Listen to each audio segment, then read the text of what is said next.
Hello everybody, Tactic Zombies here, and welcome to the next part of the Black Ops Zombies Retrospective series. In today's episode, we will be talking about Black Ops' weirdest map, 5. Let's get right into it.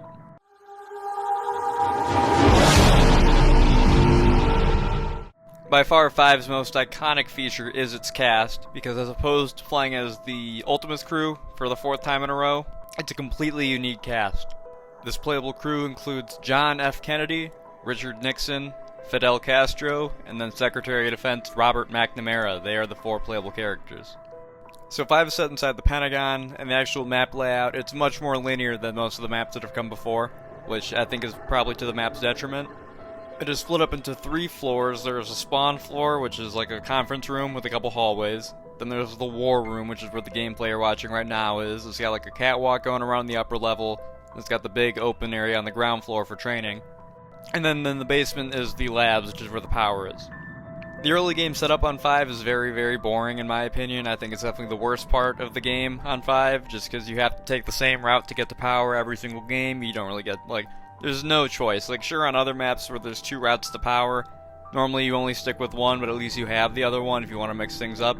On 5, you don't have any other options, which I think is definitely, again, to the map's detriment. Once you turn on the power, the teleporters around the map will open up. And most of them are down in the labs, but there's one in the war room and then one in the spawn area.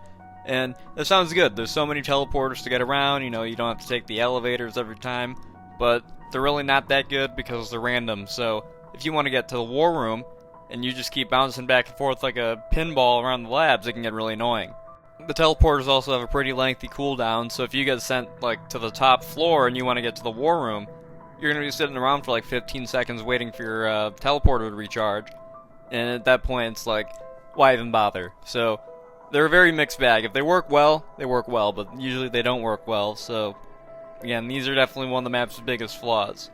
Once the power is also on, you can start flipping the DEFCON switches in the war room, which I'll have video up on it. There's 2 on the ground floor, and then 2 on the catwalk.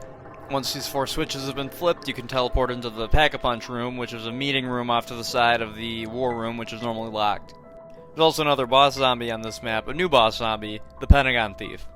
He'll only start spawning in once you've turned power on, but basically his whole thing is that he will steal your weapons instead of outright killing you. In multiplayer, he's invisible to everyone except the person who he's currently tracking, but once he's taken your weapon, you'll still be able to see him. Once he takes your weapon, you'll be teleported down to the lab with him, and then he'll start running through teleporters, and you can run through the ones after him and follow him around. And then co-op, he'll start running around the labs once he's taken everyone's weapon.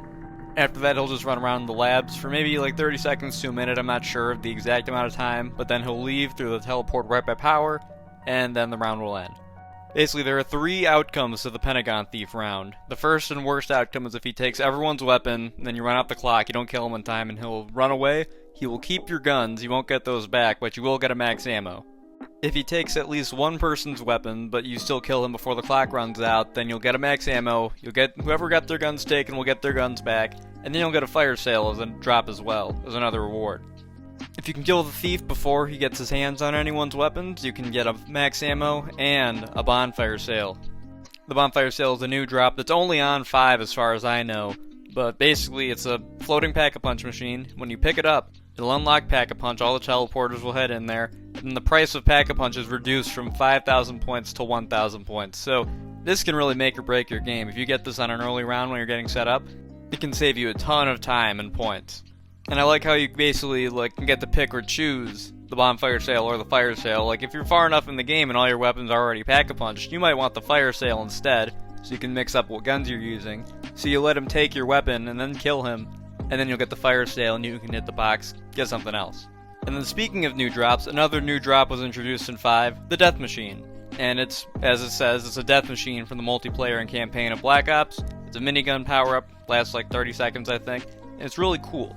The Death Machine is also much less rare than the bonfire sale because this is just a normal drop that you'll get from zombies, and it'll be on every single Black Ops map going forwards. The perk selection is pretty standard up to this point. It's the 4 original perks, plus Mule Kick. Quick Revive and Speed Cola are in the hallways on either side of the spawn room, and Juggernog, Double Tap, and Mule Kick are all down in the war room. There aren't any perks in the labs, which means the only real reason to go down there is to get your power on, and then also because the first mystery box spawn will be down there. The big change with the mystery box on this map is that now there's TV screens at each mystery box place. So instead of the map that they had on Kino der Toten, now it's the TV screens that will show you pictures of wherever the mystery box is at. This works better than the maps that were on Kino would because 5 is a much more vertical layout. You know, it's 3 different stories instead of just one big flat theater with, like, you know, it had different floors, but never, like, stacked right on top of each other. The screens will display static when the mystery box is moving, and then they'll also flash a bunch of different colors and the word sale when you got a fire sale, because, you know, the box is everywhere. These screens can't keep up. There's only 2 traps on 5, which is a very big step down from Kino 7, and they're both electric traps, and they're both up on the top floor in the hallways opposite sides of the spawn room. The notable thing about these is that they're the first ever buildables in Zombies. So there will be 2 powered switches, little red, like, switches with the levers, the power boxes. One will be in the war room, and then one will be down in the labs. Once you get these trap parts picked up, you can just run them right back up to the actual traps up on the top story, and then interact with them. You put the power boxes in, and you can use the traps like any other electric trap. The Nova Crawlers are also back, but they're not as bad as they were on Kino der Toten. They're not as bad as they were on Kino, just because they only spawn down in the labs, which that's already a huge plus, because, you know, you're not really down in the labs very much unless the mystery box is down there. So for 90% of your game, you're not even going to have to deal with them. It's much better than Kino, where they would just spawn in any area that had a high roof. So spawn, the theater, and then the bar. Because there's perks and training spots in all of those areas. Well, not like training spots in all those areas, but they're all important areas, so you're going to be fighting Nova Crawlers basically all the time in Kino. All I'm trying to say is that they're just much less of a nuisance here than they were on Kino. And then the last thing I have to talk about is the wonder weapon, the Winter's Howl. And there's not really much wonderful about it. I already mentioned it in my Verrucht video a month or so back, 2 months back, so I'm going to keep it pretty brief here, because there's not really a whole lot to mention. It's just a very underwhelming weapon. So as you probably know, it's a freeze ray, and it only has like 42 shots unpack-a-punched, and then I think it has like 54 when you do pack-a-punch it, which, not a lot of ammo, but for a strong wonder weapon, you might not need a lot of ammo. Something like the Thunder Gun doesn't have much ammo, but it can clear hordes with a single shot, so you don't need a whole lot of ammo with that. So what does the Winter's Howl do, you might ask? Nothing. It doesn't do anything. Even when you pack-a-punch it to the Winter's Fury, it is still a very underwhelming weapon. I think it's like 3-shotting a horde in like round 20-something, which, that's not great. And that's still like a pretty low round, all things considered.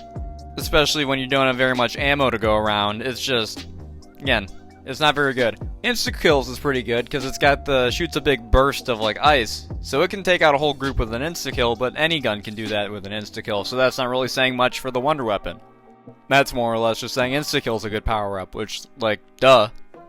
Overall, the Winter's Howl, it's still one of the best weapons on the map, but, like, you're better off just with the ray gun, because I think the ray gun does the same amount of damage when pack-a-punch as the Winter's Fury, and it has, like, 4 times the ammo.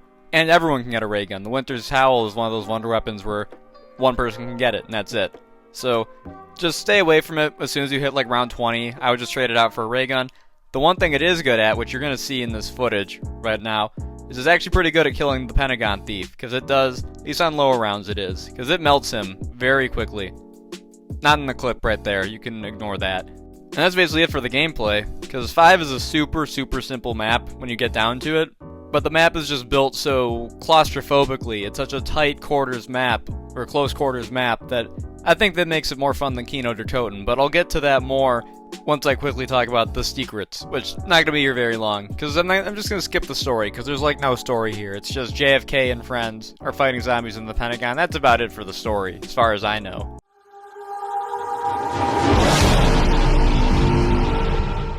The Easter egg song on 5 is Won't Back Down by Eminem and Pink, and you can activate it by activating the 3 red phones that are around the map. One of these red phones is right next to the quick revive machine up by spawn, the second one is right next to the power switch down in the labs, and the third is in the pack-a-punch room on a desk next to the big conference table. There's a portrait of Sergeant Roebuck from World at War up in the spawn room, as well as other portraits of locales and missions from the World at War campaign, and those are also in the hallways up by the spawn room. The mystery box's TVs will occasionally flash up pictures of the Illuminati symbol, like the all-seeing eye. There's a portrait of Richtofen inside of the pack-a-punch room. Also in the pack-a-punch room, right next to the Richtofen portrait actually, is a magazine that shows a Soviet, like, Cosmodrome rocket launch site, and this is alluding to the next map, Ascension.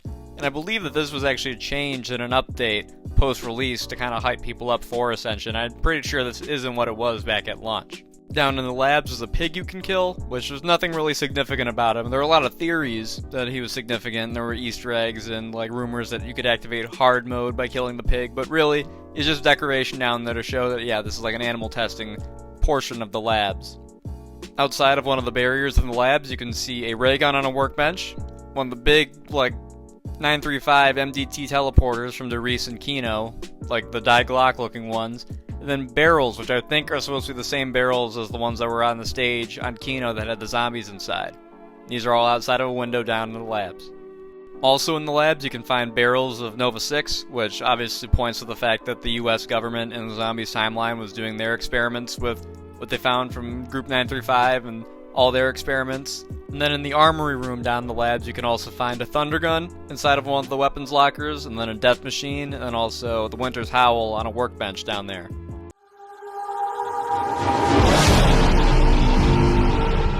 That's about it for 5. This is a really simple map, so there wasn't a whole lot to talk about, but honestly, I think I might enjoy 5 more than Kino. Actually, I do enjoy 5 more than Kino. I think getting set up on Kino is really fun, but like once you hit like around 15 or 20, like the game just gets super boring to me, because it's such an easy map. You can just train on the stage and you have basically no threat of going down and dying.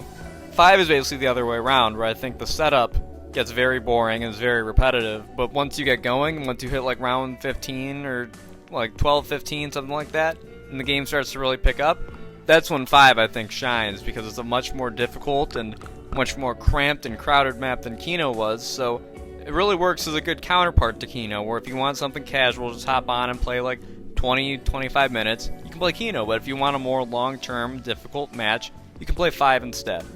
It's because of this difficulty that 5 for the longest time was kind of shunned by the community, because it was, it's Kino's less popular younger brother, basically. 5 is definitely much more respected nowadays than it was back in like 2012, 2013, and I think it definitely deserves it, because I think 5 is, for the longest time, a very underrated map. I think the map just has a natural charm to it, too, because you're playing as all these historical figures, like JFK and Nixon and Castro and McNamara. Like, you would not expect these people to be in a zombie game at all, so the fact they are, I think it makes it much more of an interesting map than if you were just playing as, like, the Ultimates crew again. Hint, hint, if you get what I'm saying. Wink, wink. Obviously, it's not perfect, because no map is. Obviously, the worst parts of this map are the setup, and then also the Winter's Howl, which is just, again, it's a very lackluster wonder weapon. Nothing else to be said. And with that wraps up 5, I just want to apologize for how late this video came out, because either being released evening on Saturday or early Sunday morning, which, again, either way is later than I would like to have had it out, but you also probably noticed that my gameplay footage is very limited on this one, because all the clips I had gathered to, like, showcase everything I talked about in the videos, they all got corrupted. So that was part of why it took me so long to get the video out, is I was just so demotivated to even make the thing that, like, it's only like Saturday now and I'm actually like just now sitting down to record audio. So bear with me, I might take a bit like longer to make the Ascension video, might give it a couple extra days in the oven to try and make it better to make up for this, but I didn't want to leave you guys hanging on 5 because, and I like 5. Like, even though I didn't have the footage to prove it, I do enjoy 5, I enjoy talking about 5, so this was still a fun video to make once I got down to it. Anyways, yeah, so that wraps up 5. If you enjoyed the video, please leave a like and subscribe, and leave a comment what you thought. I do like talking to you guys and hearing what you guys think about the maps. This is one of the best parts about making these videos, is getting to talk to you guys about the maps. So please, leave your opinions down in the comments below. I'll see you guys next time. We're going to be talking about Ascension. This is Tactic Zombie signing out. I hope to catch you guys on the flip side. Peace out and God bless. Yeah, cause I got it like that. Flow so smooth like I got it on tap. Yeah, and I'ma say it be a good night while I'm on my Yingling, while I'm drinking Bud Light. Can you get it when you miss